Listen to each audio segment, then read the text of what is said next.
The vast emptiness of space erupted in fire and chaos. A swarm of metallic vessels moving with eerie coordination like a school of predatory fish descended upon the human fleet. Their attacks were precise, methodical, devastating. Ships exploded into brilliant silent bursts of light and debris. Defensive systems failing, they're adapting to our countermeasures. Aboard the command vessel, a slender figure with pale silver skin moved with quiet determination. Her hands danced across holographic controls as her dark eyes tracked multiple threat vectors simultaneously. With each adjustment, she made the human fleet's defenses shifted, countering the attackers' adaptations. "Who is that?" demanded the fleet commander. "Dr. Horizon," someone answered, the one they recruited from Arizona. A particularly massive enemy vessel broke through the defensive line, charging directly for the command ship. The silver-skinned woman never flinched. Her fingers traced a complex pattern in the air, and the human vessel executed a maneuver that should have been impossible. The enemy overshot, exposing its vulnerable underside. A barrage of concentrated fire tore it apart. The woman looked up, her eyes reflecting the destruction. Pattern identified. They're a hive mind. They adapt to structured responses. Her voice carried authority despite its softness. "Tell the fleet to abandon formation protocols. Each ship acts independently. Random, unpredictable movements and firing patterns. But that violates every tactical doctrine we have." She fixed the commander with a steady gaze. "That's exactly why it will work." As the human fleet scattered into apparent chaos, the enemy swarm faltered, unable to predict or counter the seemingly random human movements. For the first time, the harvesters retreated. What the galaxy didn't know yet was that humanity's greatest weapon against the alien threat had once been cast aside as worthless. Autumn sunlight filtered through tall windows, casting purple-tinged beams across the grand hall of Silvercrest Manor.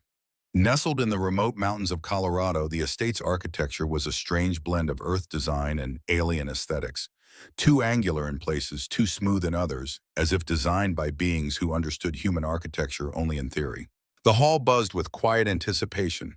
Several dozen observers with subtly silver-tinted skin had gathered for the demonstration, a tradition older than their time on Earth. At the front of the room, a woman in her late 60s sat on an elevated chair that resembled a throne. Though she appeared human at first glance, closer inspection revealed the silver undertone to her skin and an unnaturally perfect symmetry to her features. Eleanor Starlight, matriarch of the family and leader of their people, surveyed the room with cold authority. Her hands rested on armrests carved from a metal unknown to Earth science. She wore her age with dignity, the silver white of her hair complementing the metallic sheen of her skin.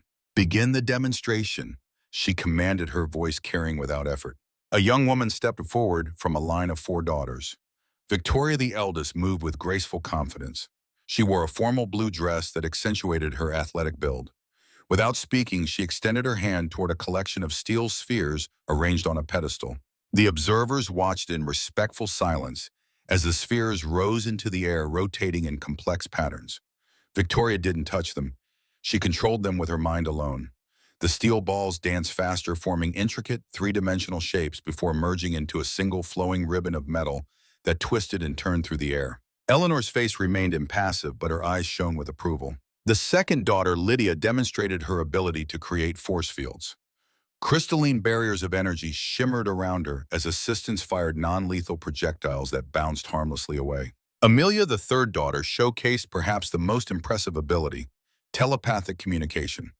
Volunteers from the audience thought of words, images, and memories, which Amelia received and projected onto a large screen for all to witness. And then it was Sarah's turn. The youngest Starlight daughter approached the demonstration area. Unlike her sisters, her silver skin seemed paler, almost white. She was shorter and slighter of build, her movements less assured. At 26, she was still young by their standards, but old enough that her abilities should have been fully developed. A simple metal cube sat on the pedestal. Sarah's slim fingers stretched toward it, her brow furrowed in concentration. The audience waited. Nothing happened. She tried again, her breathing becoming more labored. Small beads of sweat formed on her forehead. The cube remained motionless. Whispers began to ripple through the crowd. Eleanor's knuckles whitened as she gripped her chair. Sarah closed her eyes, summoning every ounce of mental energy she possessed. The veins on her temples stood out with the effort. When she opened her eyes again, they were filled with desperate determination. The cube didn't even tremble. Her legs gave way and she sank to her knees. exhaustion and humiliation washing over her in equal measure. The whispers grew louder. Some observers looked away in secondhand embarrassment. Others watched with thinly veiled contempt. Enough! Eleanor's voice cut through the murmurs like a blade. Take her away. Two attendants helped Sarah to her feet and led her from the hall. She kept her gaze fixed on the floor, unable to meet the pitying or disgusted looks from the audience. Her sisters stared straight ahead, pretending not to notice her disgrace. The demonstration will continue, Eleanor announced, as if Sarah's failure were merely an unfortunate intermission. But everyone present understood what they had witnessed. In a society where mental abilities define worth, Sarah Starlight had just been judged and found wanting. The fire cast dancing shadows across the richly appointed study. Dr. Harrison Thompson stood by the window, gazing out at the mountains that concealed Silvercrest Manor from the world. At 72, his frame remained straight and military, though his hair had long since turned white. He wore the quiet dignity of a man who had seen much in his lifetime. Perhaps too much. We cannot keep her here, Eleanor said, pacing before the fireplace. Today's failure was merely the latest in a lifetime of disappointments. She brings shame to our family. She is weak, useless. Everything a Starlight should not be. Thompson turned from the window. His weathered face revealed nothing of his thoughts, but his blue eyes, remarkably sharp for his age, studied Eleanor carefully. What will you do with her, Your Excellency? He asked. His voice carried the subtle twang of the American Southwest, a stark contrast to Eleanor's precisely modulated tones. I will find a use for her, Eleanor replied, stopping her pacing to stare into the flames. Even a broken tool can serve a purpose. Thompson had been with the Starlight since the beginning, since that fateful day in October 1962 when their ship had appeared in Earth's atmosphere during the most dangerous days of the Cuban Missile Crisis. As an Air Force officer assigned to a top-secret reconnaissance unit, he had been among the first humans to make contact. He remembered how the American government, desperate for any edge over the Soviets, had quickly negotiated with these advanced beings. Land and resources in exchange for technology, a secret alliance. Now, 60 years later, the Starlight family controlled a vast technological empire. Their alien origins known only to a select few in the highest levels of government. Their advanced mental abilities remain their most closely guarded secret. Perhaps Sarah simply has different talents, Thompson suggested cautiously. Eleanor's laugh was brittle. Different talents, like what? Her academic pursuits. Anyone can read books, Harrison. Power, true power, is what matters. Power is what kept our people alive when our home world was dying. Power is what earned us sanctuary on this primitive planet. Thompson's jaw tightened almost imperceptibly at the word primitive, but he maintained his diplomatic composure. You have always been practical, Eleanor. Sarah is still your daughter. A fact that brings me no pleasure, she replied coldly. A crystal decanter exploded suddenly, sending shards and amber liquid flying across the room. Eleanor had not touched it. Her momentary anger had manifested through her telekinetic abilities. Thompson didn't flinch. After 60 years, he was accustomed to such displays. Eleanor composed herself. The NASA delegation arrives tomorrow. I believe I found a way to make Sarah useful after all. Something in her tone made Thompson uneasy. What do you have in mind? Eleanor's smile didn't reach her eyes. Something diplomatic. The caravan of black government SUVs wound its way up the private road towards Silvercrest Manor. Inside the lead vehicle, Jack Mason studied the classified briefing one last time before tucking it away in his secure portfolio. At 68, Jack carried himself with the quiet confidence of a man who had faced the worst the world could throw at him and survived. His close-cropped hair had gone steel gray decades ago, and deep lines marked a face that had seen too much sun, too much combat, and too many losses. Yet his hazel eyes remained clear and alert, missing nothing. The NASA patch on his jacket seemed almost incongruous next to the small row of military ribbons above his breast pocket. Few remembered now that before he became one of NASA's top aerospace engineers, he had been Captain Jack Mason, decorated fighter pilot and veteran of the Korean War. Quite the setup they've got here, remarked Dr. Lyons, the mission specialist seated beside him. Starlight Industries practically built the new Mars lander single-handed. Jack nodded. Their propulsion systems are 20 years ahead of anything else on the planet. If we can secure this partnership, it could cut decades off the deep space program timeline. The driver swore suddenly as something darted across the road. The SUV swerved sharply, skidding toward the mountainside guardrail. In one fluid motion, Jack leaned forward, grabbed the wheel and executed a perfect countersteer. The vehicle straightened, missing the guardrail by inches before coming to a controlled stop. Military reflexes, Jack explained with a modest shrug as the shaken driver thanked him. Never quite leave you. Minutes later, the delegation stood before the imposing entrance of Silvercrest Manor. Jack straightened his tie, his hand briefly touching the antique pocket watch tucked in his vest. His father's watch carried through the skies of Europe during World War II, and now Jack's most treasured possession. The massive doors swung open, revealing a tall, distinguished man with white hair. Dr. Thompson, Jack greeted him, extending his hand. It's been a long time. Captain Mason, Thompson replied, shaking his hand firmly. Though I understand it's just Mr. Mason these days. Just Jack is fine. Thompson smiled. Not to Eleanor Starlight, I'm afraid. She appreciates formality.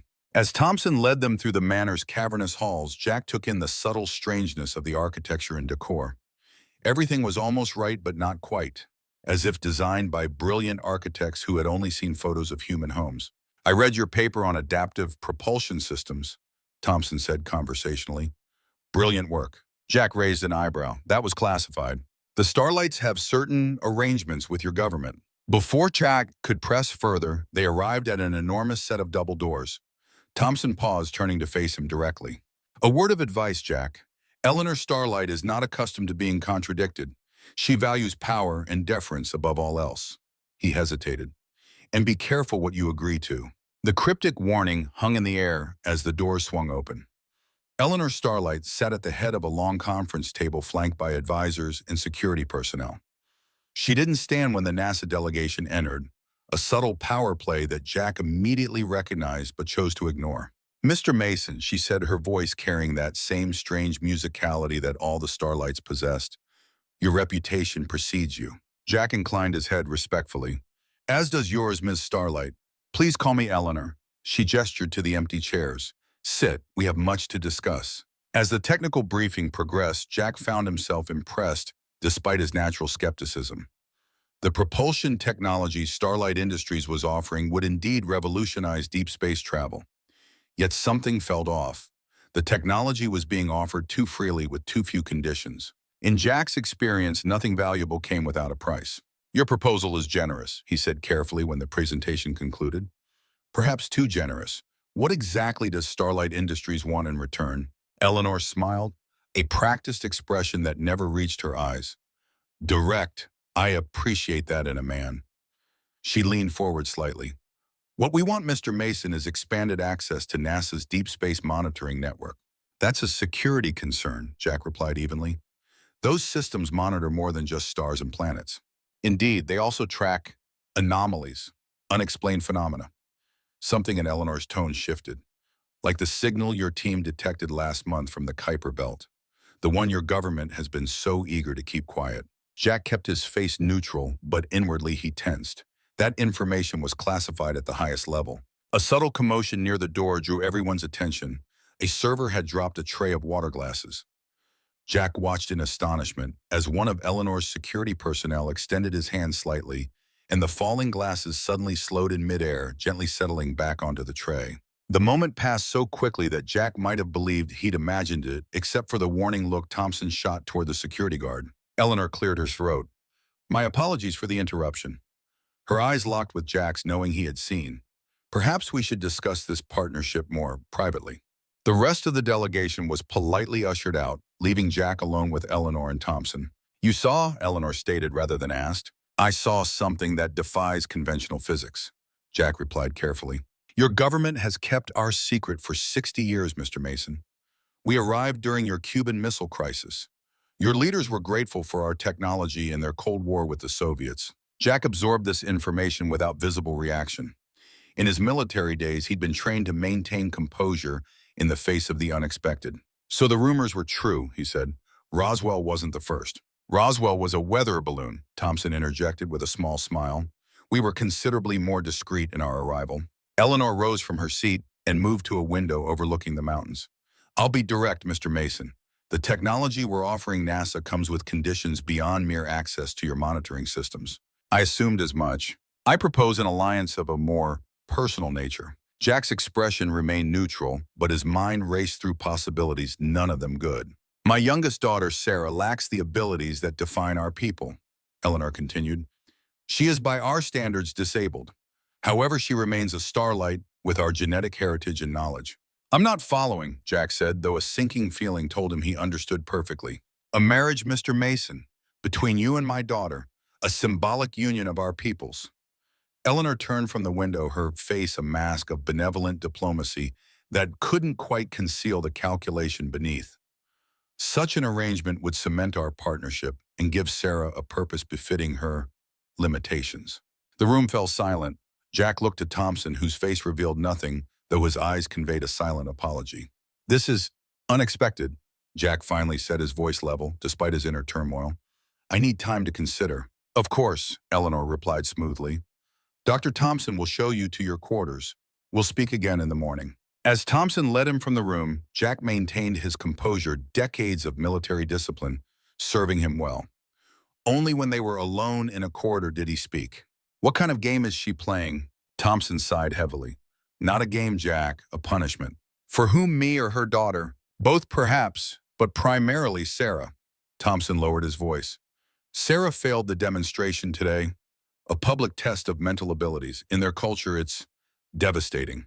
And marrying her off to a human is what? Some kind of exile? Thompson nodded grimly. To the Starlights, humans are primitive. Marrying Sarah to you is Eleanor's way of saying she's no better than a human. Jack's jaw tightened. Charming people. They're not evil, Jack, just different. Their values evolved on another world. They stopped before the door that presumably led to Jack's quarters. Thompson placed a hand on his shoulder. If you refuse, Eleanor will find someone else. Someone who might not treat Sarah with dignity. His eyes held Jack's. You're a good man. I've followed your career. Korea, the test pilot program, NASA. You've always put duty first. Don't appeal to my sense of duty for this, Jack warned. Thompson removed his hand. Then I'll appeal to your humanity. Sarah is a brilliant young woman who has been judged her entire life by a standard she can never meet. She deserves better than to be a political pawn. And marrying a stranger fixes that. No, Thompson admitted, but it might give her a chance at something better than what awaits her here. Jack ran a hand through his silver hair, feeling the weight of an impossible decision settling on his shoulders. I'll consider it, he said finally. That's all I can promise. Jack stood at the window of his guest room, watching darkness settle over the mountains. The stars emerged one by one, impossibly bright in the clear mountain air. Somewhere up there, beyond those familiar constellations, lay the original home of the Starlights. He thought of his wife Claire, gone 15 years now, in a commercial airline crash. They had never had children. Their careers had always come first, with vague plans for a family someday that never arrived. From his vest pocket, he withdrew the old pocket watch. Opening it, he gazed at the small photograph inside. Claire on their wedding day, her smile radiant. Sometimes he spoke to her, especially when facing difficult decisions. What would you make of this mess, Claire? He murmured. Aliens hiding in plain sight. A political marriage proposal. He shook his head. Not exactly how I planned to spend my retirement years. The photograph offered no answers, only Claire's eternal smile. Jack closed the watch and moved to the desk where his briefcase lay. From it, he withdrew the classified file on the Kuiper Belt signal, the anomaly Eleanor had mentioned. He spread the papers out, studying the data patterns that had puzzled NASA's best analysts for weeks. If the signal was what some feared, the first hint of an approaching hostile force, then Earth needed every technological advantage it could get. The Starlight propulsion systems could make the difference between adequate planetary defenses and none at all. A soft knock at the door interrupted his thoughts. He quickly gathered the classified documents and secured them before answering. Bart Thompson stood in the hallway, looking older in the dim light. Have you decided? He asked without preamble. Jack sighed. I have questions first. I expected as much. Inside the room, Thompson settled into an armchair while Jack remained standing. These abilities, Jack began, the ones Sarah lacks. What exactly are we talking about? Telekinesis, telepathy, energy manipulation, mental abilities that evolved in response to the harsh conditions of their home world. Thompson's fingers drummed lightly on the armrest. Their society values these abilities above all else. Without them, a Starlight has no status, no purpose. And Sarah has none of these abilities. Thompson hesitated. She's shown minimal telekinetic capability, not enough to be considered functional by their standards. What happens to her if I refuse? Eleanor will find another solution, probably a similar arrangement with someone less principled. Thompson met Jack's gaze directly. Or worse, Sarah remains here, a living reminder of failure, treated as less than nothing for the rest of her life. Jack turned back to the window, his reflection ghostly in the glass. I lost my wife 15 years ago. I'm not looking to replace her. No one's asking you to. This would be a marriage in name only, a diplomatic arrangement. Does Sarah have any say in this? Thompson's silence was answer enough. Jack's mind went to his father, another military man who had faced impossible choices. He had passed down the pocket watch and with it a simple philosophy. Sometimes duty calls us to difficult paths. What matters is how we walk them. He fingered the watch in his pocket. If, and I stress if, I agree to this, I want certain guarantees. Thompson leaned forward, such as complete autonomy for Sarah, no interference from the Starlights. She lives by human rules, not theirs. Thompson nodded slowly. Eleanor might agree to that. She wants Sarah gone anyway. And I want honesty about what the Starlights know regarding that Kuiper Belt signal. Jack's eyes narrowed. They know something. I want to know what it is. That might be harder to secure, Thompson admitted, but I'll see what I can do. Jack turned fully from the window, his decision made. Tell Eleanor I'll meet with Sarah first.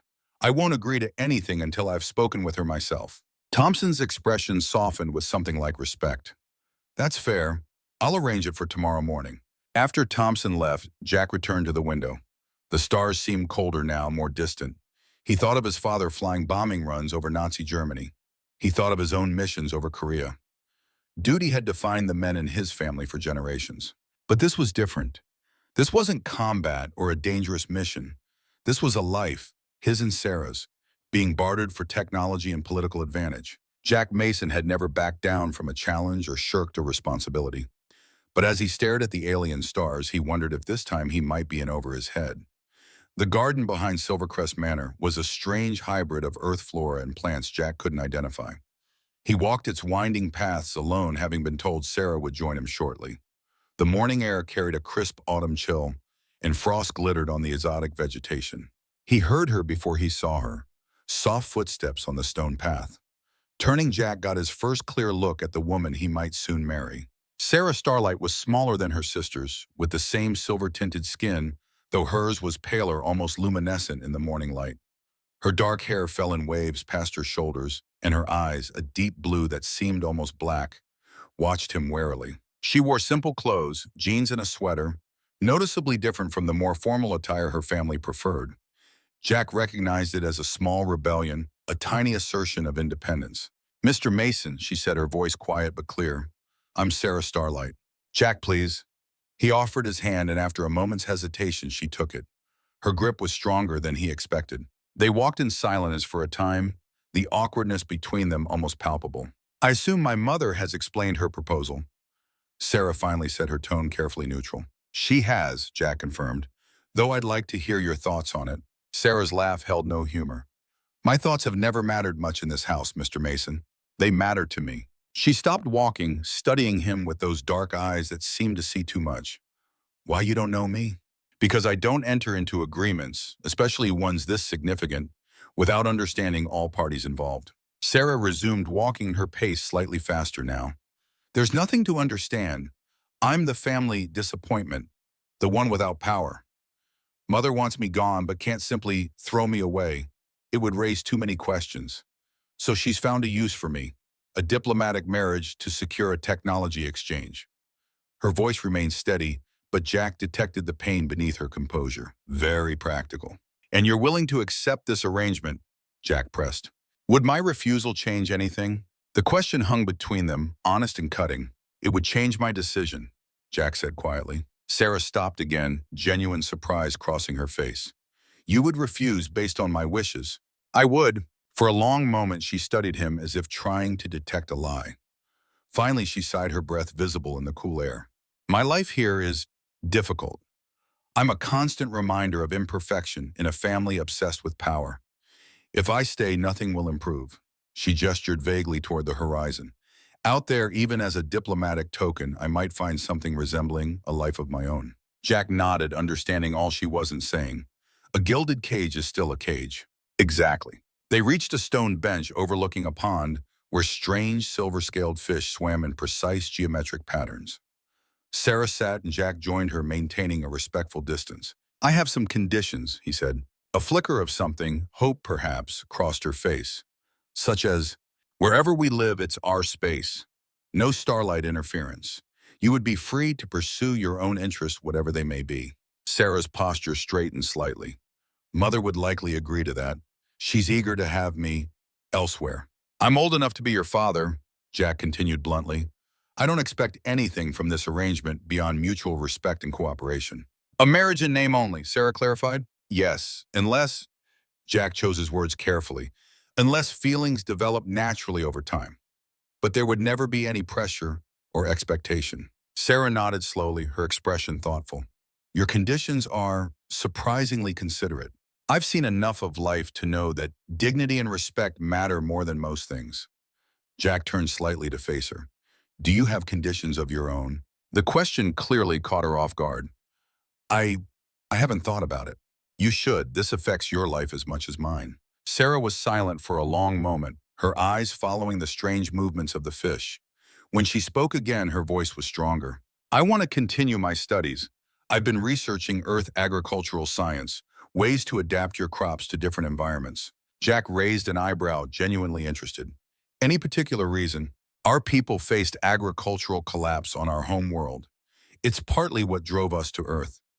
A shadow passed across her face. "No one in my family cares about such primitive concerns. They think technology can solve everything, but history suggests otherwise." "I agree," Jack said. "Technology without practical application is just theory." For the first time, Sarah smiled, a small hesitant gesture that nevertheless transformed her face. "You're not what I expected, Mr. Mason." "Jack," he corrected gently. "And what did you expect?" "Someone who would see this arrangement as a burden, who would resent me for it." Jack considered his response carefully. "I've lived long enough to know that life rarely goes as planned. What matters is how we handle the unexpected." He paused. "I can't promise this will be easy, but I can promise you respect and a chance at a new beginning." Sarah extended her hand, a surprisingly formal gesture. "Then I accept the arrangement, Jack Mason." He took her hand, noting the quiet strength in her grip. "As do I, Sarah Starlight." As they sealed their unusual agreement with a handshake, neither could have predicted how their forced union would one day alter the fate of two worlds. The ceremony was a mockery of a wedding. The grand hall of Silvercrest Manor had been decorated with an odd mixture of Earth wedding traditions and strange alien symbols. The guests, mostly Starlight associates and a few government officials, watched with expressions ranging from amusement to thinly veiled contempt. Sarah wore a traditional white dress that seemed to emphasize her pale skin. Her face remained composed, but her eyes were empty, as if she had retreated deep within herself. Jack stood beside her in his best suit, back straight, expression dignified, despite the undercurrent of ridicule flowing through the room. An elderly Starlight elder performed the ceremony, speaking ancient words from their homeworld, followed by standard Earth wedding vows. Jack and Sarah repeated the phrases mechanically, never looking directly at each other. When it was done, polite applause rippled through the hall, undercut by whispered comments. "The failure and the primitive," one guest murmured. "Perfect for each other." "A fitting end for a disappointment," another agreed. Jack heard them all, his military-trained ears missing nothing. His jaw tightened, but he maintained his composure for Sarah's sake as much as his own. Eleanor Starlight rose to address the gathering, resplendent in a gown that seemed to capture and refract light in impossible ways. "Today, we celebrate a union that strengthens the bonds between our peoples," she announced, her voice carrying effortlessly through the hall.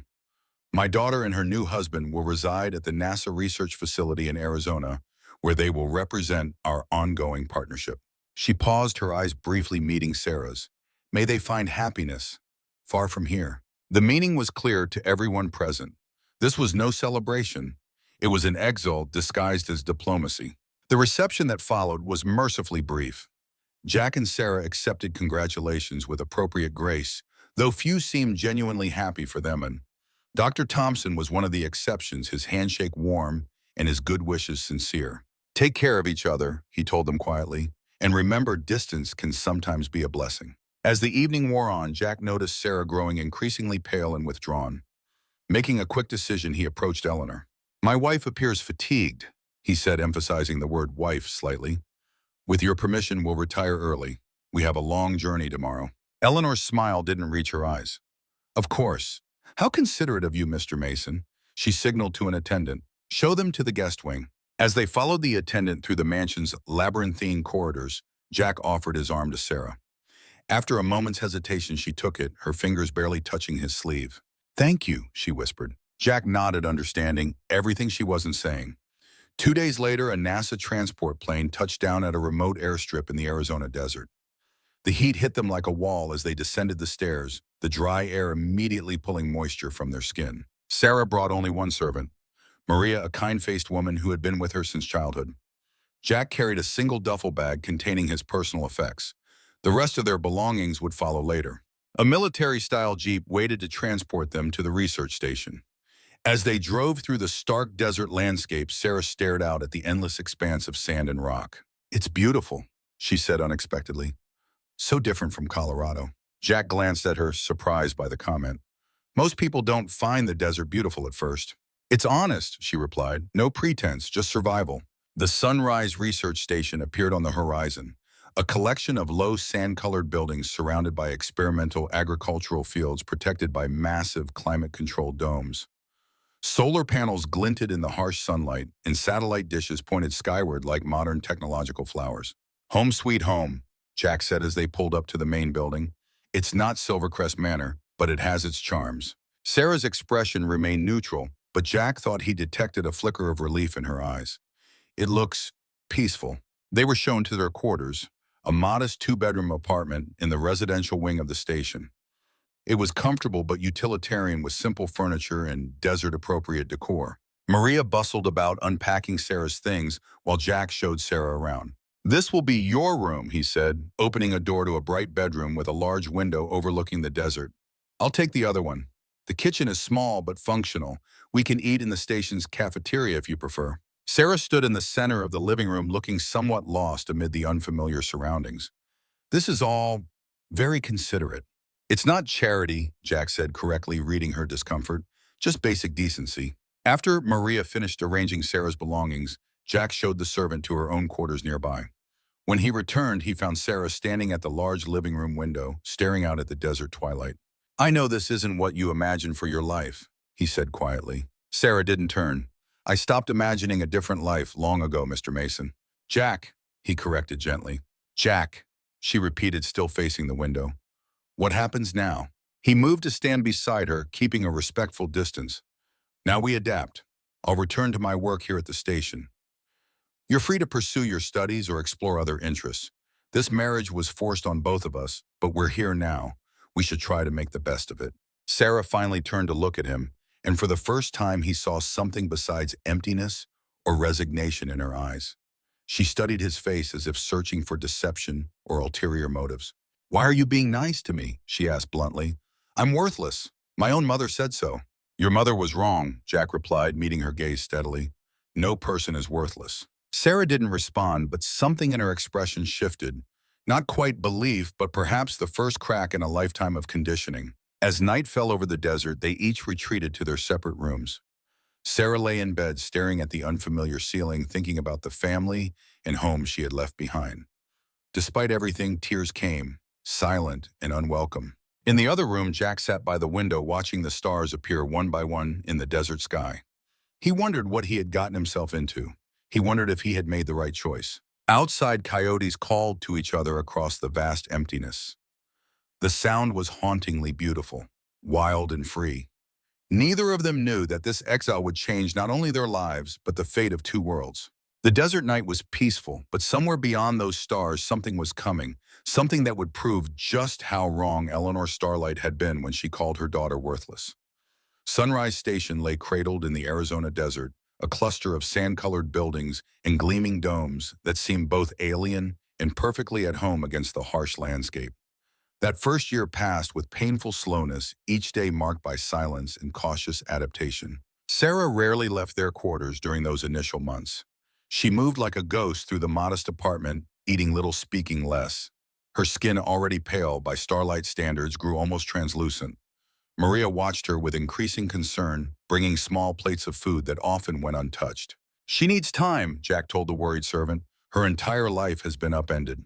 Maria's eyes, wise and ancient, despite her seemingly middle-aged appearance, studied Jack carefully. "And you, sir, how do you fare with this arrangement?" Jack's smile didn't reach his eyes. "I've adapted to worse situations." And he had. Jack filled his days with work, immersing himself in the agricultural research that had become Sunrise Station's primary focus. NASA had pivoted much of its applied research towards sustainable food production, preparation for eventual Mars colonies, and beyond. The harsh Arizona desert provided the perfect testing ground for crops that might one day feed astronauts on distant worlds. His new colleagues treated him with respectful distance. Most knew only that he had married into the mysterious Starlight family as part of some high-level arrangement. The whispers followed him through the station's corridors. Why would Mason agree to such a thing, they wondered. Duty was the most common conclusion. The man's entire life has been about duty. Jack heard the whispers but paid them no mind. He had weathered far worse during his military years. On rare occasions, Sarah would join him for dinner. They would sit at opposite ends of the small table, the silence between them broken only by the clink of cutlery against plates. Jack never pressed her to speak, never demanded conversation. He simply made sure there was always food if she wanted it and space when she needed it. 3 months into their exile, Sunrise Station received unexpected visitors. A pack of desert coyotes driven by drought and hunger breached the station's perimeter fence. Jack was working late in his office when the security alarm sounded. He moved with the swift efficiency of a man whose combat reflexes had never truly faded. In the corridor outside the main laboratory, he encountered the lead coyote, thin, desperate, and cornered. The animal snarled, yellow eyes reflecting the emergency lights. Jack held perfectly still, evaluating options. The security team was minutes away. The coyote, sensing weakness and hesitation, lunged forward. With a movement honed by years of combat training, Jack sidestepped and redirected the animal's momentum, sending it skidding down the corridor, away from the labs. As the coyote recovered and prepared for another attack, Jack grabbed a fire extinguisher from the wall and discharged it in a white cloud that startled the animal into retreat. When the security team arrived, they found Jack calmly herding the disoriented coyote toward an emergency exit. "No need to harm it," he told them. "It's just hungry and confused." Later that night, as he treated a minor scratch on his arm, Jack looked up to find Sarah watching him from the doorway of their apartment. "You could have killed it easily," she said. It wasn't a question. Jack shrugged. Killing should never be the first option. A flicker of something, curiosity perhaps, crossed Sarah's face before she retreated once more into silence.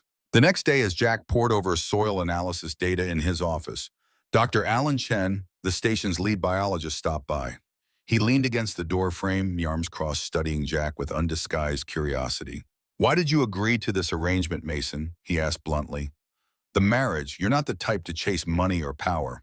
Jack didn't look up from his data tablets. "That's a personal question, Alan." "Sure is," Chen agreed, unapologetic. "But everyone's wondering." Jack finally raised his eyes. "Sometimes responsibility outweighs personal preference." Chen shook his head. "Always the dutiful soldier, aren't you?" "Former soldier," Jack corrected mildly. After Chen left, Jack sat back in his chair, his thoughts drifting to Sarah. In the 6 months they'd lived together, he'd learned almost nothing about her beyond what Thompson had told him. She revealed nothing, asked for nothing, expected nothing. It was as if she had been trained her entire life to take up as little space as possible. 6 months into their exile, everything changed on a cool autumn evening. Jack sat at the kitchen table surrounded by data tablets displaying agricultural projections. The current wheat crop was failing despite all their efforts. The soil composition seemed correct. The irrigation systems were functioning perfectly, yet something was killing the plants at the root level. Sarah appeared in the doorway dressed in simple clothes that had replaced her formerly elaborate wardrobe. She watched him silently for a moment before speaking. "What's wrong?" she asked, her voice slightly rough from disuse. Jack looked up, surprised by the question, the first personal inquiry she had made since their arrival. "The wheat is dying," he answered honestly. "We can't figure out why. The soil has all the right nutrients. The water is clean, but something is killing it."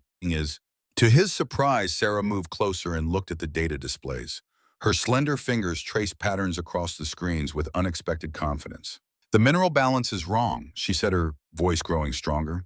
"You have the right nutrients, but the ratios are incorrect for the root structure of earth plants. You need more calcium and less iron." Jack stared at her. "How do you know that?" "I studied agricultural science at the Royal Academy," Sarah said quietly. I was not good at using powers, but I was good at studying. Nobody cared about that, though. I care, Jack said simply. Their eyes met, and for the first time, Jack saw something besides emptiness or resignation in her gaze. A flicker of purpose, perhaps even pride. Can you show me the correct ratios, he asked. And for the first time since their forced union, Sarah Starlight smiled. It was small and hesitant, but genuine. She pulled up a chair beside him, not at the opposite end of the table, and began working with the data. See here, she explained, pointing to a complex molecular diagram. Earth plants evolved in soil with this specific calcium to iron ratio. But your current mixture follows standard hydroponic guidelines, which are optimized for laboratory conditions, not real-world growth. Jack watched in amazement as she deftly manipulated the data, creating new soil formulations with confident precision. This should work better, she concluded, displaying a revised formula. It's closer to natural Earth soil composition while accounting for the desert's particular challenges. Jack studied the new formula. It was elegant, innovative, and made perfect sense.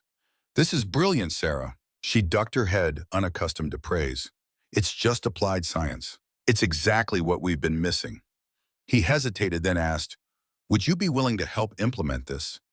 The team could benefit from your expertise. Sarah's eyes widened slightly. You want me to work with your team? If you're comfortable with that. She looked away, conflict evident in her expression. They'll think I'm strange, different. Different isn't bad, Jack said gently. And frankly, we need different thinking. We've been stuck in the same patterns for months. After a long moment, Saoirse nodded. I will try. That night, for the first time since their arrival at Sunrise Station, they ate dinner together, not in silence, but engaged in genuine conversation. Sarah explained more about her studies about the agricultural challenges her people had faced on their homeworld. Jack listened with genuine interest, asking questions that demonstrated respect for her knowledge. A small shift had occurred between them. Not friendship, yet certainly not romance, but something fundamental had changed. For the first time, they saw each other as people, not simply components in a diplomatic arrangement. Together, they created new soil mixtures. They adjusted irrigation systems. They combined Starlight's scientific knowledge with human agricultural methods. Within 3 months, the wheat fields were thriving. Other crops followed: corn, soybeans, even fruit trees specially adapted for the harsh desert conditions. Dr. Marcus Ramirez, the station's director, was amazed by the transformation. You two have done what our best scientists couldn't accomplish in 3 years, he said during an inspection of the flourishing fields. Would you be willing to help with other projects? Sarah hesitated, her old fear of failure surfacing, but Jack looked at her with quiet encouragement in his eyes. We will try, she said, and this time her voice held no uncertainty. Word spread through Sunrise Station about the brilliant team solving agricultural problems. More researchers came to them with questions. Sarah found herself explaining Starlight science to human engineers. She discovered that humans asked different questions than her people did, approached problems from unexpected angles. Why do you not just follow standard procedures, she asked Jack one day as they modified irrigation equipment. Because standard procedures were created for different situations, he replied, his hands steady as he calibrated sensitive instruments. Humans learned long ago that flexibility is more important than tradition. We adapt. We improvise. We find new ways when old ways don't work. This concept fascinated Sarah. Among the Starlight's tradition and power were everything. Those who couldn't use mental abilities were considered worthless. It didn't matter if they were intelligent or kind or creative. Only power mattered. But here at Sunrise, nobody cared that she couldn't move objects with her mind. They valued her knowledge. For the first time in her life, Sarah felt useful. She felt necessary. As the months passed, her relationship with Jack evolved. They were no longer strangers forced together. They became partners, then tentative friends. They worked together during the day and talked during the evening. She taught him about galactic civilizations. He taught her about human history and culture. Your people fought wars against each other for thousands of years, she said one night, looking up from one of his history books. You nearly destroyed your own planet several times. How did you survive? We learned, Jack said, his face solemn. Slowly, painfully, but we learned. We learned that cooperation is stronger than domination. We learned that different perspectives create better solutions. We learned that everyone has value, even if they're different. Sarah thought about her mother, about her sisters, about the empire that valued only strength and conformity. My people have not learned that lesson, she said softly. Maybe they will someday, Jack replied. One evening, as they worked late in the laboratory, Sarah reached for a soil sample at the same moment Jack did. Their hands touched briefly. In starlight culture, casual physical contact was rare, reserved for family or intimate partners. Sarah had been taught to maintain careful physical boundaries with humans whom many starlights considered physically and genetically inferior. Yet when their hands touched, she felt no revulsion, no sense of transgression. Instead, a strange warmth spread through her fingers, up her arm, settling somewhere in her chest. She pulled her hand back quickly, confused by the sensation. Jack noticed her reaction. "I'm sorry," he said. "I didn't mean to make you uncomfortable." "No," Sarah replied, surprising herself. "It's fine. I'm just not used to it." Jack nodded, understanding without requiring explanation. That was one of the things Sarah had come to appreciate about him, his ability to understand without demanding that she articulate every thought and feeling. That night, Sarah lay awake long after she should have been sleeping. She thought about the brief touch, about the strange warmth it had evoked. She thought about the way Jack listened when she spoke, truly listened, as if her words had value. She thought about how he treated her not as a burden or a failure, but as a person worthy of respect. No one had ever treated her that way before. 3 years after they arrived at Sunrise Station, Sarah realized something surprising. She was happy. She woke each morning excited to work. She had friends among the station's personnel. The humans treated her as one of them, not as a failed princess. And Jack, her arranged husband, had become the best friend she had ever had. The sunset painted the desert in shades of orange and purple as Sarah found Jack sitting on their small porch looking out at the horizon.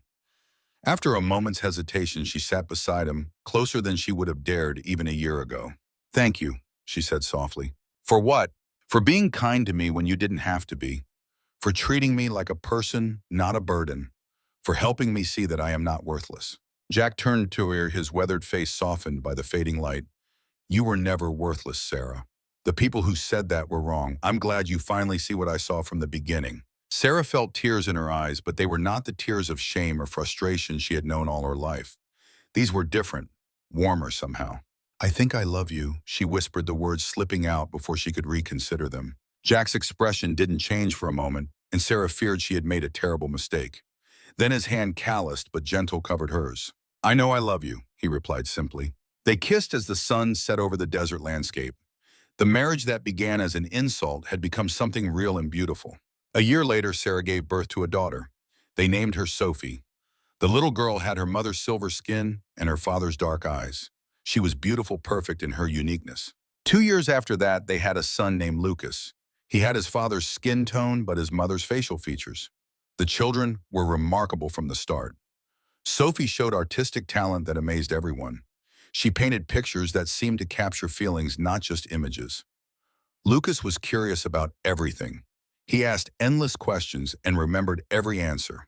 Sarah and Jack established a research institute at Sunrise Station. They brought together human and starlight knowledge, creating new technologies and methods. Other research stations heard about their work and asked for help. They published papers under pseudonyms, afraid that Sarah's real identity might cause problems with the Starlight family. Word spread throughout the scientific community about Sunrise Station. It became known as a place where unconventional thinkers could find a home. Scientists who didn't fit into traditional research models came there. Brilliant minds who were considered odd or difficult found acceptance and purpose. The station grew wealthy from its innovations. Government funding increased as their breakthroughs in desert agriculture promised solutions to global food security challenges. Sarah wrote to her mother once telling her about Sophie and Lucas. Eleanor never replied. "She is missing so much," Sarah said sadly, watching her children play in the garden they had coaxed from the desert soil. "That's her loss," Jack set his arm around Sarah's shoulders. "We have everything we need right here." He was right. They had built a life together. They had a family. They had purpose and happiness. The exile that was meant to be a punishment had become a blessing. But across the stars, dark clouds were gathering. A new threat was coming, one that would change everything. And Eleanor Starlight, sitting in her mansion, would soon realize the terrible mistake she had made when she threw her daughter away. The research institute that Sarah and Jack founded grew larger every year. What started as a small building with 5 people became a campus with hundreds of researchers. Scientists came from across the globe and occasionally beyond. Sarah walked through the labs one morning watching people work. In one room, a human biologist collaborated with a visiting scientist from a distant research station. The man had been considered slow and methodical to a fault by his impatient colleagues. Here, his meticulous approach was revolutionizing experimental protocols by combining careful observation with creative hypotheses. In another room, a human doctor named Yunji worked with three specialists in experimental medicine. They were developing new treatments by combining different medical traditions. "Look at this," Yunji said excitedly, showing Sarah a glowing vial. "We combined starlight cellular regeneration techniques with human stem cell therapy. This could heal injuries that both our peoples thought were permanent." "This is incredible," Sarah said, examining the data. "Have you tested it on lab subjects?" "Yes, the results are amazing. We're ready for clinical trials." Yunji paused. 5 years ago, I was just a station doctor treating minor injuries. Now I'm working on medicine that could change lives. All because you and Jack showed us how to think differently." Sarah smiled. "You did the work. I just helped you see the possibilities." The Institute's innovations spread across the scientific world.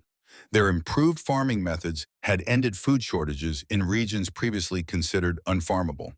Their energy systems were more efficient than anything previously developed. Their medical advances were saving lives. But they kept Sarah's identity secret. She published under the name Dr. Horizon, a mysterious scientist who never appeared at conferences. Some people thought she was human. Some thought she was an artificial intelligence. Nobody suspected she was a starlight. At home, Sophie and Lucas were growing up fast.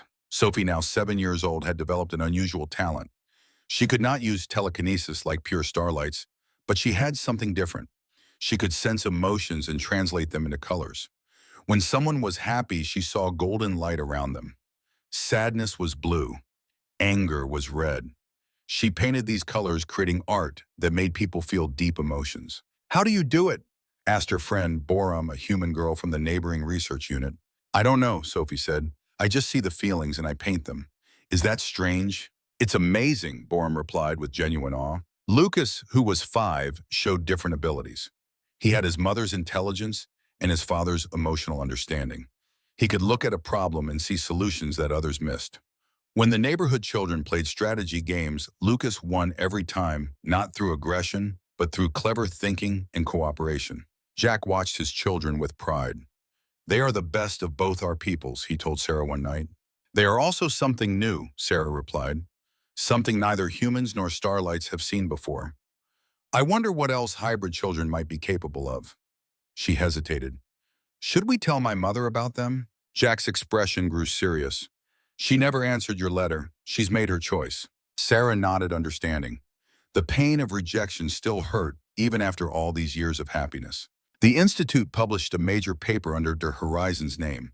It was about energy field harmonics, combining starlight power generation principles with human engineering. The paper solved problems that had stumped scientists for decades. In the Starlight Manor, scholars debated who this mysterious doctor could be. Some suspected it was a group of scientists, not one person. Others thought it might be a rogue starlight sharing secrets. Eleanor Starlight heard about the paper but paid it no attention. She was busy with other matters. The family's influence was facing challenges. Business competitors were encroaching on their territory. Border disputes with neighboring properties were increasing. The family fortune was struggling under poor management decisions. Eleanor handled these issues the traditional way, with threats and force. Sometimes it worked. Often it did not. Meanwhile, Sunrise Station continued to thrive. The research campus had grown into a major institution with over 1,000 inhabitants. It was wealthy, safe, and happy. Scientists from around the world wanted to work there.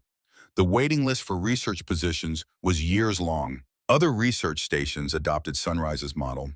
They welcomed diverse thinking. They combined different knowledge systems. They valued innovation over tradition. One day, a group of unusual visitors arrived at Sunrise. They were young starlights who had failed the power tests, just like Sarah. The Starlight family had no place for them, so they had fled. They were terrified when they learned that Sarah Starlight lived at the station. "Please don't send us back," their leader begged. "We cannot survive in the family. We are worthless there." Sarah looked at them and saw herself from years ago. "You are not worthless," she said firmly. "You are welcome here. Everyone has value. Everyone has something to contribute. Let's find out what your talents are." The young starlights wept with relief and gratitude. Sarah helped them settle in. She found positions that matched their skills. One was excellent with numbers and became a research accountant. Another loved working with plants and joined the agricultural research team. A third had a gift for teaching and became a STEM instructor for the station's children. "You saved us," one of them said to Sarah. "No," Sarah replied. "I just gave you the chance to save yourselves. That's what Jack taught me. Everyone deserves a chance." The success of Sunrise Station and similar research institutions did not go unnoticed. Other scientific organizations watched with interest and sometimes jealousy. The Starlights were particularly concerned about the spread of their closely guarded technological knowledge. Some in the Starlight family began to wonder if they had underestimated humans. Maybe being adaptable meant being stronger in new ways. But most of the family dismissed human success as luck or accident. The Starlight family certainly did. Eleanor barely thought about humans at all. They were insignificant. Her daughter was exiled and forgotten. The family was eternal and invincible. She would soon learn how wrong she was. Far away in the darkness between stars, something was moving. A massive fleet of alien ships was spreading through the galaxy like a plague. They were called the Harvesters, and they had only one purpose: to consume and expand. They had destroyed a dozen civilizations already. Now they were heading toward Earth, where the great Starlight family lived. The storm was coming, and when it arrived, everything would change. The first warning came from the outer solar system monitoring stations. Small scientific outposts stopped communicating. Exploratory vessels disappeared without distress calls. At first, NASA thought it was equipment failures or asteroid collisions. Then a single escape pod was found drifting near Jupiter. The survivor was a scientist barely alive. He told a terrifying story. A swarm of alien ships had appeared without warning. They moved like a school of fish, perfectly coordinated. They attacked the research station without mercy or communication attempts. "What are they?" the NASA director demanded. "They call themselves the Harvesters," the scientist whispered before losing consciousness. Eleanor Starlight was immediately informed. The news reached her during a family council meeting at Silvercrest Manor. Her oldest daughter, Victoria, was among those present. Victoria was everything Sarah was not: powerful, confident, ruthless. She commanded the family's security forces and had won many corporate battles. "This harvester threat must be eliminated quickly," Eleanor said. "We cannot show weakness. We will lead the response personally." Victoria volunteered immediately.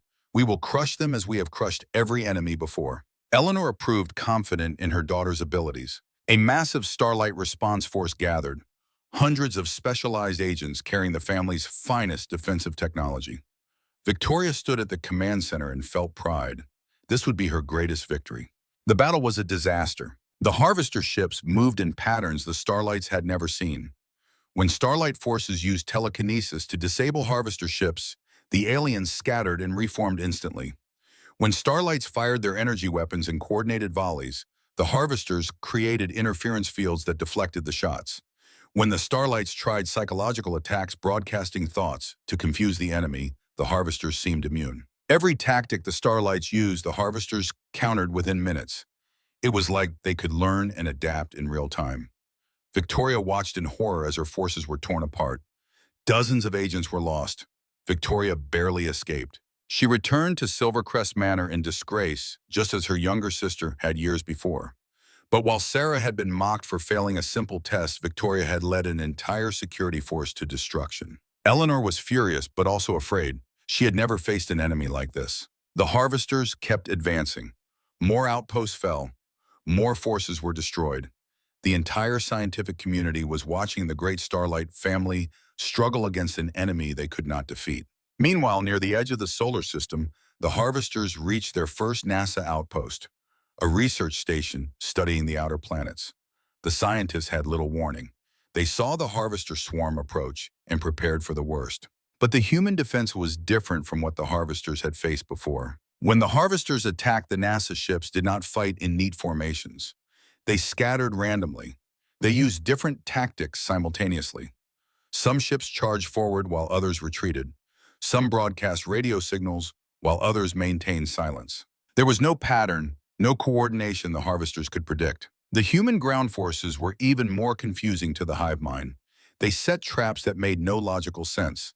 They used psychological tricks, playing loud music and displaying strange images to confuse the enemy. They even faked surrenders and then attacked when the harvesters came to capture them. The harvesters were built to adapt to patterns, but the humans had no pattern. They fought like chaos itself. After 3 days of battle, the harvester swarm withdrew, unable to understand the enemy they faced. The humans had won. News of the victory spread across the scientific community. Everyone was shocked. A small NASA outpost had repelled the harvesters when the mighty Starlight family could not. "How is this possible?" Eleanor demanded. Admiral Tejada, the NASA commander who led the defense, explained it simply. "The harvesters are like a computer. They learn patterns and exploit them. But humans are not computers. We are unpredictable, creative, and a little bit crazy. That is our strength." More harvesters attacked more NASA stations. Every time the humans won through unconventional tactics. They used deception, improvisation, and strategies that made no logical sense. The harvesters could not adapt to enemies who did not follow any rules. The scientific community took notice. Maybe the adaptable humans were not so primitive after all. Maybe they understood something about warfare that the advanced Starlights had forgotten. Eleanor's advisors suggested asking NASA for help. The family matriarch refused, insulted by the suggestion. "We are the Starlight family. We do not need help from humans." But the harvesters kept advancing. More Starlight properties fell. The family economy collapsed as research facilities were cut off. Refugees fled to the inner system, creating chaos. Victoria led another force into battle and was defeated again. Finally, Dr. Thompson spoke truth to Eleanor. "Your Excellency, we are losing this war. Our traditional tactics do not work against the harvesters. The humans have defeated them repeatedly. We need their help or the family will fall." "Never," Eleanor said. "I will not beg humans for anything." "Then the Starlight legacy will die because of your pride," Thompson replied. Eleanor slapped him, but she knew he was right. She sent representatives to NASA headquarters. They offered a military alliance. In exchange for human help, the Starlights would open more technology sharing and research opportunities. The NASA representatives listened to the offer. Then they refused. "You are not offering an alliance," said General Ramirez, NASA's military chief. "You are demanding servants. You want us to die for your family while treating us as inferiors. We will not accept that." "You dare refuse us," the Starlight ambassador said. "We are offering you a great honor." "You are offering us insults disguised as honor," General Ramirez replied. "If you want our help, you must treat us as equals. Full partnership, shared decision-making, and most importantly, respect." The ambassador returned to Eleanor with the news. She was enraged. "Equals? These humans think they are our equals." But the harvesters did not care about pride or tradition. They kept killing. They kept conquering. The Starlight family was dying. Eleanor faced a choice: swallow her pride or watch her family fall. She chose pride. The war continued. Dozens of outposts were lost. The harvester swarm grew larger, with each victory consuming resources and building more ships. They were like a plague spreading across the solar system. And then the harvesters reached the core territories. They attacked Silvercrest Manor itself. The battle lasted 3 days. The family threw everything it had at the invaders. It was not enough. The harvesters won. Eleanor evacuated to a secondary estate in another state. For the first time in the family's history, their home had fallen to an enemy. Eleanor sat in her new study and felt the weight of failure crushing her. Dr. Thompson approached carefully. "Your Excellency, we have no choice now. We must ask the humans for help." "They will not help us," Eleanor said bitterly. "We refuse their terms." "There might be another option," Thompson said slowly. "We could ask Dr. Horizon for help." "Who?" "The scientist who has been publishing revolutionary papers. The one everyone is talking about. Some believe Dr. Horizon might be Starlight. If that's true, they might help the family out of loyalty to their people." Eleanor felt a spark of hope. "Find this Dr. Horizon. Offer them anything they want. We need their genius to save the family." Thompson bowed and left. He had a secret he had not shared with Eleanor. He had spent months investigating Dr. Horizon's identity. He had followed the trail of publications, traced the research institute, and discovered the truth. Dr. Horizon was Sarah Starlight, the daughter Eleanor had called worthless. The daughter she had exiled and forgotten. The daughter she had married to a human as an insult. That daughter had become the greatest scientific mind of her generation. Thompson wondered what Eleanor would do when she learned the truth. Would she swallow her pride and beg for help from the child she had thrown away? He was about to find out. The desert sunrise painted the research campus in hues of gold and amber. Over a decade of work had transformed the once modest Sunrise Station into a sprawling center of innovation. Gardens flourished where sand once dominated. Buildings of elegant design housed laboratories where scientists from around the world conducted research that was changing humanity's future. Sarah stood at the window of her office watching researchers cross the central plaza. Some were clearly human. Others, with their subtle silver skin, were former starlights who had found refuge here. All worked together in a harmony that would have seemed impossible a decade ago. Director Horizon, a young assistant, appeared at her door. "The new agricultural dome is ready for your inspection." Sarah smiled at the use of her professional name. Even after all these years maintaining the separation between Dr. Horizon, the renowned scientist, and Sarah Starlight, the exiled daughter, remained necessary. "Thank you, Michael. I'll be there shortly." When the assistant left, Sarah turned to the photographs adorning her desk. Sophie at 12, her silver skin gleaming as she stood proudly beside her award-winning artwork. Lucas at 10 explaining his mathematical theory to an audience of astonished professors. And Jack, her partner, her husband, her savior, his weathered face lined with years of desert sun and unwavering kindness. How far they had come from those first painful months of silence and uncertainty. The experimental dome stretched across 5 acres of desert. Inside, crops thrived in precisely calibrated conditions. The air hummed with automated irrigation systems and monitoring devices. This latest design could be deployed anywhere on Earth or beyond, creating food production in previously uninhabitable environments. Impressive, isn't it? Jack appeared beside her, his hair now fully white, but his posture still military straight despite his 78 years. From failing wheat to this in 10 years. Sarah took his hand, the gesture natural after years of marriage. "Sometimes I can hardly believe it myself." They walked the perimeter of the dome, discussing technical specifications with the research team. The younger scientists watched them with barely concealed awe, the legendary founding couple whose partnership had built this scientific haven. As they completed their inspection, Dr. Yunji approached, tablet in hand, her face grave. "You need to see this," she said, extending the device. "It just came through from NASA headquarters." The screen displayed classified footage from a deep space monitoring station. The images showed a massive swarm of ships moving with eerie coordination. They engulfed a research platform, dismantling it with mechanical precision.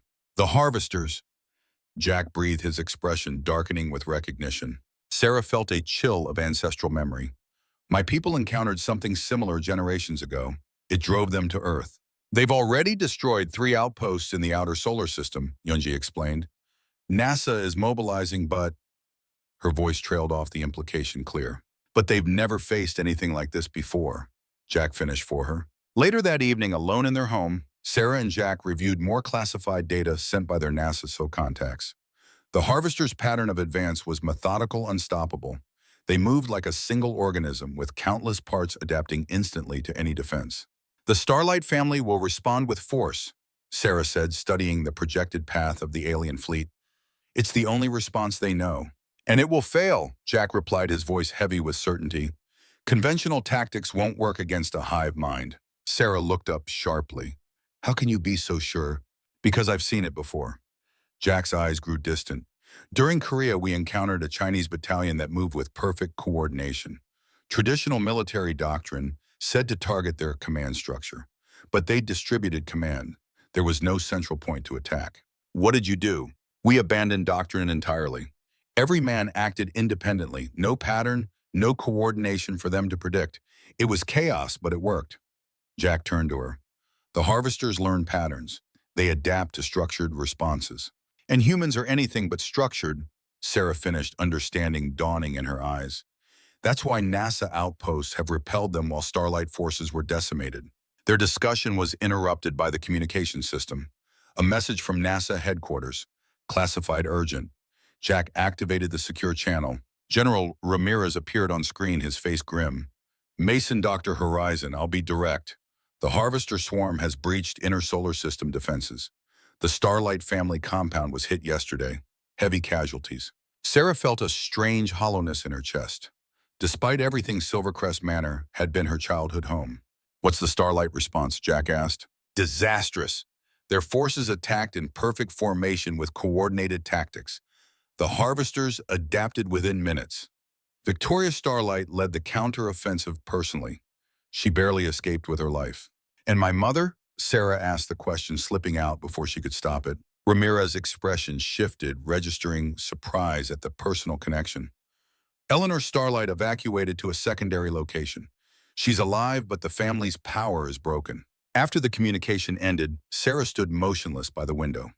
Outside, desert stars glittered with cold clarity, the same stars that had witnessed her exile years ago. "Are you all right?" Jack asked softly. "I should feel something," Sarah replied. "Grief, perhaps, or satisfaction at their downfall. Instead, I feel nothing." Jack didn't offer platitudes or easy comfort. After decades of marriage, he knew when silence was the greater kindness. "The children should be told," Sarah said finally. "Whatever happens next, they deserve to know their heritage."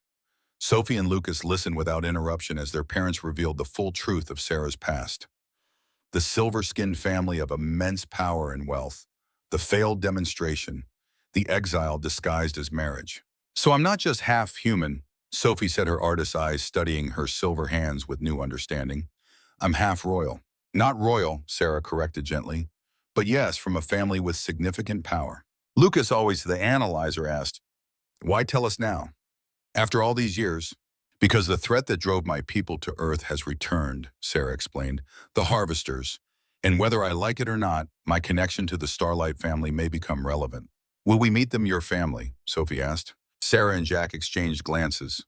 "That depends on what happens next," Jack answered carefully. That night, after the children had gone to bed, Sarah found Jack in his study examining tactical displays of harvester movements. "They're adapting faster with each engagement," he said without looking up.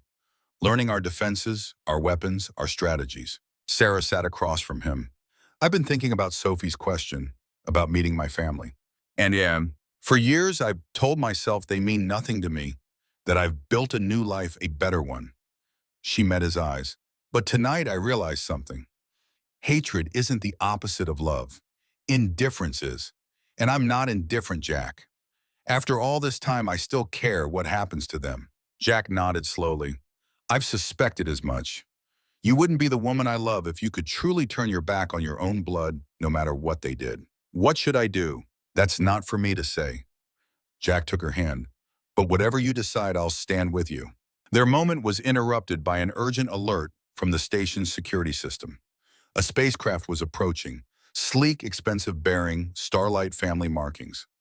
It had bypassed normal channels, coming directly to Sunrise Station's airspace. "It seems," Jack said grimly, "the decision has been made for us."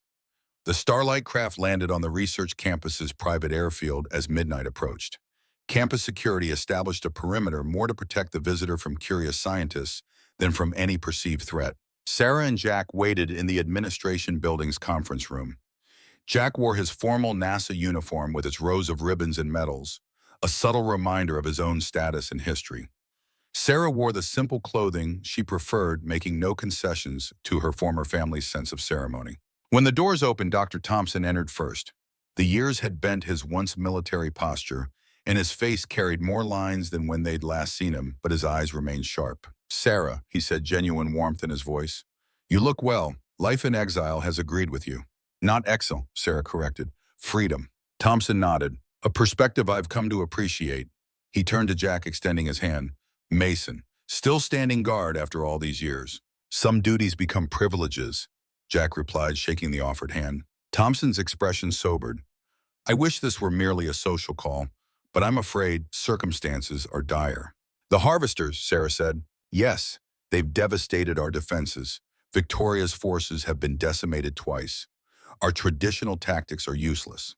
"While NASA's unorthodox approaches have proven effective," Jack noted. Thompson nodded grimly. "Precisely why I'm here, but not alone." He stepped aside as the conference room doors opened wider. Eleanor Starlight entered with the regal bearing that had once cowed government officials and business rivals alike.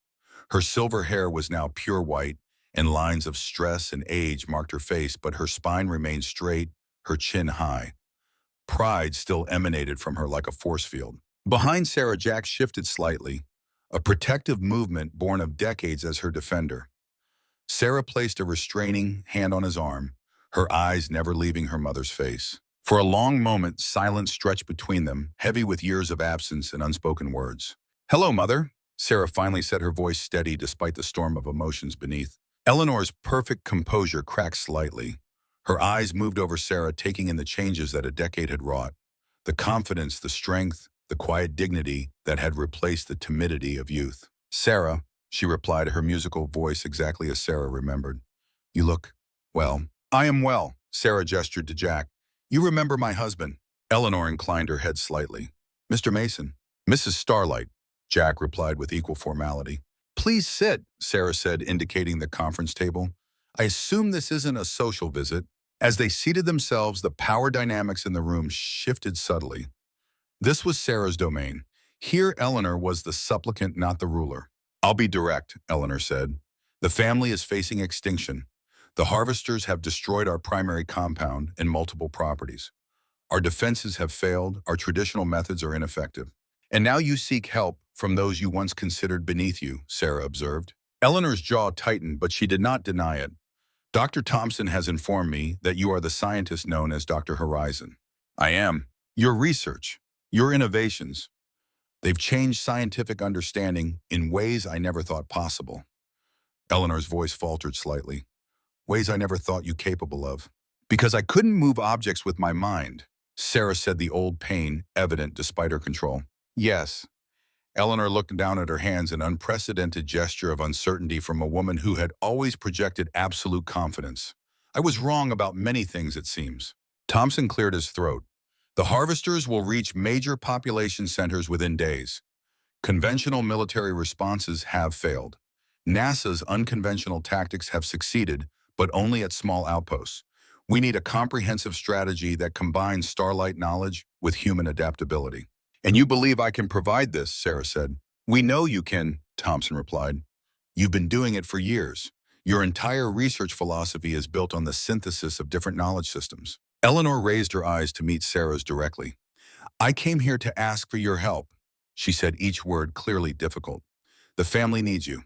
"The family cast me out," Sarah replied, her voice quiet but firm. "You cast me out.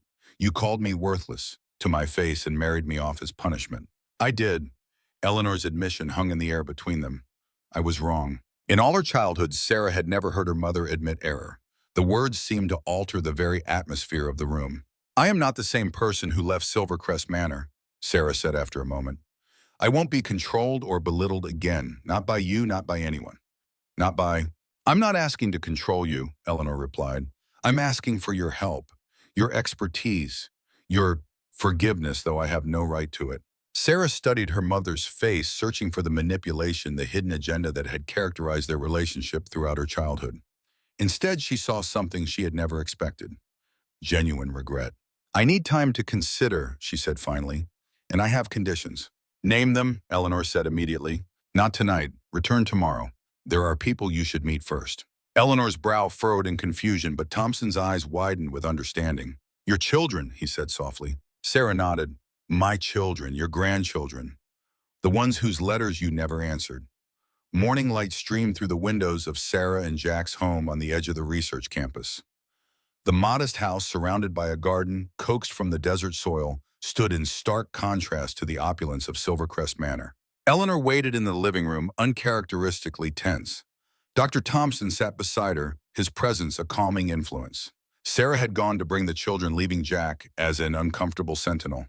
"Your home is pleasant," Eleanor said, attempting conversation. "It's exactly what we wanted," Jack replied. "Built for comfort, not impression." The subtle rebuke hung in the air until footsteps in the hallway drew everyone's attention. Sarah entered first. Behind her came a girl of 12, silver-skinned like her mother, but with Jack's dark eyes and determined jaw. Beside her walked a boy of 10, his appearance more human, but with the unmistakable facial structure of the Starlight line. Eleanor rose from her seat, an involuntary gesture of surprise. The children she had ignored for years stood before her. Not abstract concepts, but living, breathing beings with her family's blood in their veins. "Sophie Lucas," Sarah said, her voice gentle but firm. "This is Eleanor Starlight, your grandmother." Sophie stepped forward first, her artist's eyes studying Eleanor with unnerving intensity. "You look like Mom," she said, "but sadder." Eleanor blinked, unprepared for such direct assessment. Yes, I suppose recent events have been difficult." Lucas remained slightly behind his sister, analytical and cautious. "You never answered our letters," he said. Not an accusation, just a statement of fact. No, Eleanor admitted. I did not. That was wrong of me. Why are you here now? Sophie asked. Because I need your mother's help, Eleanor answered honestly. And because I've made many mistakes I wish to correct. The children exchanged glances, communicating in the wordless language of siblings. Sophie turned back to Eleanor with a decisive nod. Would you like to see my paintings? She asked. I can show you the colors of feelings. A crack appeared in Eleanor's careful composure. For the first time in decades, tears formed in her eyes. I would like that very much. As Sophie led Eleanor to her studio, Lucas remained behind. He looked up at his father with questioning eyes. Is this going to change things? He asked quietly. Jack placed a hand on his son's shoulder. Some things will change, he acknowledged. But the important things, our family, our values, those remain constant. For the next hour, Eleanor received a crash course in her grandchildren's extraordinary lives. Sophie showed her paintings that somehow captured emotions in color and light. Lucas demonstrated his remarkable ability to solve complex problems through intuitive pattern recognition. They're extraordinary, Eleanor said to Sarah as the children went to prepare lunch with Jack and Dr. Thompson. They are, Sarah agreed. Not because they have powers like the Starlight family values, not because they're half human. They're extraordinary because they're themselves, unique individuals with their own gifts. Eleanor nodded slowly. I see that now. She hesitated, then added, I would like to know them better, if you'll permit it. That depends on what happens next, Sarah replied. I have conditions for helping the family. Name them. Sarah's eyes held her mother's with newfound strength. First, you will publicly acknowledge that you were wrong about me, wrong about those without traditional Starlight abilities. I agree, Eleanor said without hesitation. Second, you will change how the family treats those who are different. No more casting out those who don't fit the standard. Everyone has value. Everyone deserves a chance. That will be more difficult, Eleanor acknowledged. Generations of tradition won't change overnight. Then begin the change now, Sarah insisted. Make the declaration. Start the process. Eleanor nodded slowly. I agree to this as well. And finally, Sarah continued, this will not be a Starlight victory. This will be a collaboration, human Starlights and others working together as equals. I won't help perpetuate the myth of Starlight superiority. For a moment, the old Eleanor resurfaced, proud, haughty, resistant to change. Then her shoulders sagged slightly. Agreed, she said quietly. Recent events have made it clear that our traditional approach has failed. We need new perspectives. Sarah studied her mother, searching for deception or reservation. Finding none, she extended her hand, a formal gesture laden with meaning. Then I will help save our family mother, not because you deserve it, but because it's the right thing to do. The Joint Command Center established at Sunrise Station buzzed with activity. 50 commanders from 20 different organizations filled the room. NASA admirals sat beside Starlight security chiefs. Engineers from international space agencies shared tables with private aerospace contractors. This coalition would have been impossible a year ago. Now it was humanity's only hope. Sarah stood before them, displaying tactical data on holographic screens that floated in midair. The gathered leaders watched with varying degrees of skepticism and hope, as this woman, known to most only as the mysterious Dr. Horizon, outlined a defense strategy unlike any they had seen before. The harvesters are not invincible, Sarah explained, highlighting patterns in the alien fleet's movements. They have a weakness. They learn patterns and adapt to them, but they struggle with chaos and unpredictability. That's why NASA outposts have defeated them while traditional military and Starlight forces have failed. Admiral Tejada, the NASA commander who had won the first victory against the harvesters, nodded in agreement. We fight like madmen. No pattern, no predictability. It drives them crazy. Exactly, Sarah continued, but we need more than individual chaos. We need organized chaos. We need every group using their unique strengths in unexpected ways. Starlight forces can use telekinesis to move objects in patterns the harvesters can't predict. Humans can provide unpredictable tactics. Private contractors can build traps and defenses that confuse enemy sensors. Together, we can create a fighting style the harvesters cannot adapt to. Victoria Starlight sat in the back of the room watching her younger sister command the council. It hurt her pride. She was supposed to be the great military leader. Instead, she had failed twice. Now Sarah, the weakling, the exile, was leading armies. But Victoria was not stupid. She could see that Sarah was right. She could see that the coalition's approach was working where traditional tactics had failed. Slowly, her jealousy began to transform into respect. Jack worked with the logistics teams coordinating supply lines and communications. He ensured that different groups' equipment worked together. It was complex work, but he had learned over the years how to bridge cultural and technical differences. The Coalition fleet assembled at a staging area near the edge of Harvester-occupied space. It was the largest combined force in history. Thousands of ships from dozens of organizations all working together with a single purpose. Eleanor observed the preparations from her command ship. She watched humans teaching Starlight operators new tactics. She watched former rivals sharing strategies. She saw what her daughter had built, not just an army, but a true alliance. "This is what I should have created," Eleanor said to Dr. Thompson. "Unity through cooperation, not domination. Strength through diversity, not conformity." Sarah understood this from the beginning. She learned it from her husband. "The humans have always known these lessons," Thompson replied. "They survived their own terrible history by learning them." The first major engagement came at a Starlight compound that had been occupied by harvesters for 6 months. The Coalition forces arrived and immediately implemented Sarah's strategy. Starlight ships used telekinesis to throw asteroids at the harvester fleet, but not in coordinated volleys. Each ship threw rocks at random intervals and angles. The harvesters could not predict the attacks. NASA ships darted in and out using guerrilla tactics. They attacked, retreated, then attacked from different angles. There was no pattern. Private contractors had built mobile shield generators that moved randomly across the battlefield, creating areas of protection that appeared and disappeared without warning. International forces used jamming technology that interfered with harvester coordination, making it harder for the hive mind to function. The harvesters tried to adapt. They learned from each attack, but as soon as they adjusted to one tactic, another group would try something completely different. The harvester intelligence was sophisticated, but it could not keep up with dozens of different fighting styles being used simultaneously and randomly. After 3 days of battle, the harvesters retreated. The Coalition had won. News of the victory spread across the world.